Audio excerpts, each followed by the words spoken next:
धन धन सद्गुरु तेरा ही आसरा। बेल आइकन का बटन दबाकर चैनल को सब्सक्राइब करें।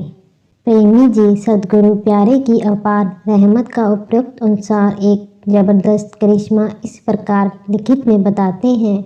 प्रेमी जी लिखते हैं कि घटना 27 जनवरी 2005 की है।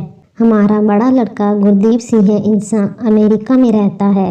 वह अपने बच्चों सहित 25 जनवरी 2005 को परम पूजनीय परम पिता श्री सतनाम सिंह जी महाराज के पावन अवतार दिवस भंडारे पर सरसा दरबार में गए थे और पूज्य हजूर पिताजी की पावन हजूरी में पावन भंडारे की खुशियां हासिल की। उन्होंने 27 जनवरी सुबह 2:30 बजे की फ्लाइट से वापस जाना था।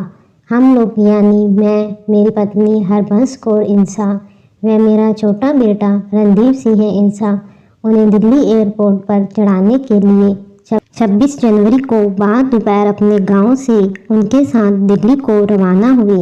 हम सब लोग 44 गाड़ी में थे। गाड़ी को ड्राइवर ही चला रहा था।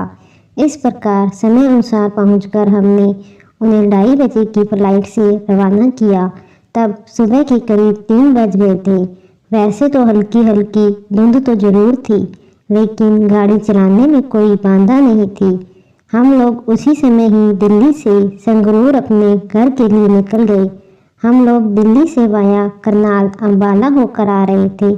मैं ड्राइवर के साथ अगली सीट पर बैठा हुआ था, इसलिए ताकि ड्राइवर को कहीं नींद की झपकी न आ जाए। मेरी घरवाली व मेरा छोटा बेटा बिल्कुल पीछे की सीट पर बैठ गए थे। गाड़ी में बीच वाली सीट खाली थी। हम लोग करीब सुबह 7 बजे अंबाला के नज़दीक पहुंच गए थे। सड़क बहुत साफ थी। गाड़ी पूरी स्पीड में चल रही थी। अचानक प्यारे मुर्शिद पूज्य हजूर पिता सन डॉक्टर गुरमीत राम रहीम सिंह जी इंसान ने मुझे अपने प्रत्यक्ष रूप में दर्शन दिए।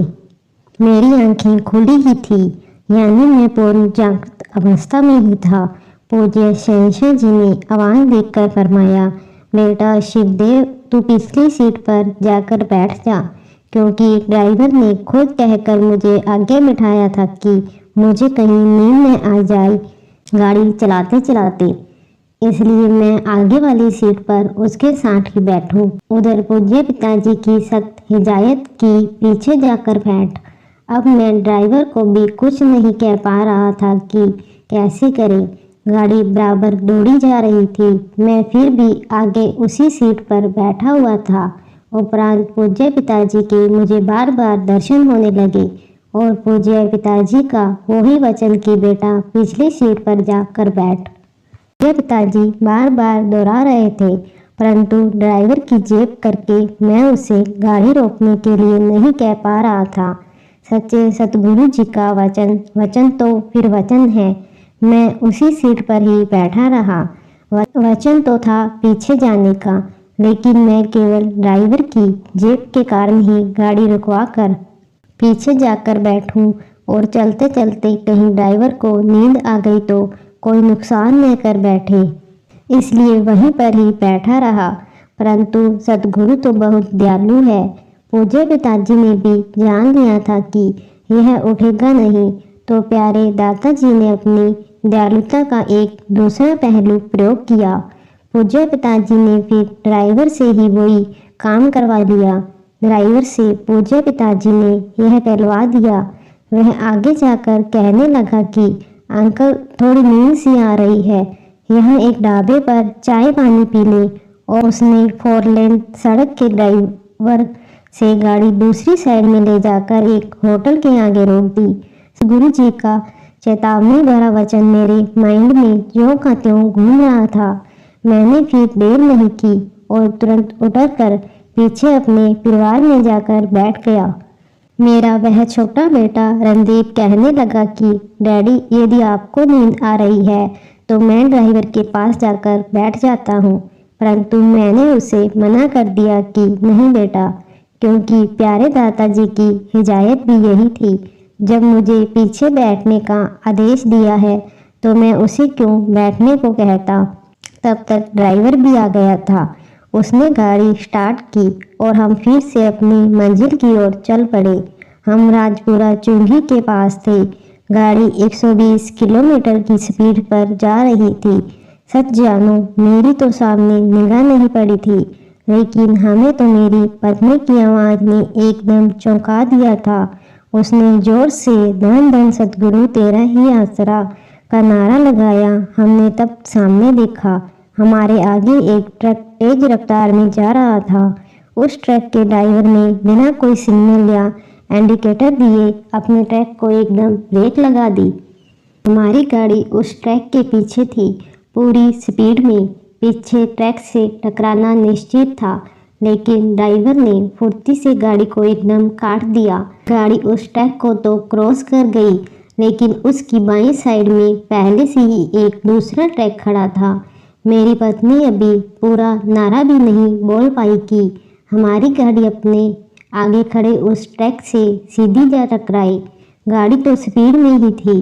टक्कर इतनी जोर की थी कि हमारी गाड़ी का आधा हिस्सा इंजन समेत टूटकर अंदर को घुस गया। उसी सीट के समेत जिस सीट पर पहले मैं बैठा हुआ था। बहुत ही भयानक एक्सीडेंट था। मुझे शहंशाह प्यारे पिताजी ने अपनी सख्त हिदायतों से सोजी दी, जो मैं आगे वाली सीट से उठकर पीछे जा बैठा। देखा गया कि काल का पूरा जोर उसी कनेक्टर सीट पर ही था। निशाना उसका उसी सीट पर था जिस पर मैं बैठा हुआ था, लेकिन सतगुरु पूज्य पिताजी ने मेरी रक्षा का सारा प्रबंध पहले ही कर दिया था, अपनी बार बार हिदायत देकर। गाड़ी तो बेशक खत्म हो गई थी, क्योंकि गाड़ी का इंजन टूट गया था, आधी छत टूट गई थी, लेकिन प्यारे दादाजी ने गाड़ी के ड्राइवर को भी खरोंच तक नहीं आने दी, और मुझे व मेरे परिवार को तो समय पिताजी ने पहले ही सुरक्षित कर दिया था। एक्सीडेंट को देखते हैं तो बहुत ही भयानक, देखने वाला हर कोई अचंभित था कि किसी को खरोंच तक नहीं आई। उपरांत ड्राइवर तो अपनी ताकी खोलकर खुद ही बाहर निकल आया था, लेकिन हमारी साइड वाली ताकी को तोड़कर लोगों ने हमें बाहर निकाला। हम चारों लोग पूज्य पिताजी के रहमो करम से सही सलामत थे। प्यारे सतगुरु पिताजी ने अपनी दया मेहर से हमारे में से किसी को एक खरोंच तक भी नहीं लगने दी थी। मैं, मेरा परिवार पूज्य पिताजी का हर सांस में धन्यवाद शुक्रिया अदा करते हैं। परमात्मा स्वरूप पूरे सतगुरु जी के लड़ लगे हैं, इसलिए पूज्य पिताजी ने किसी का भी बाल भी बांका नहीं होने दिया।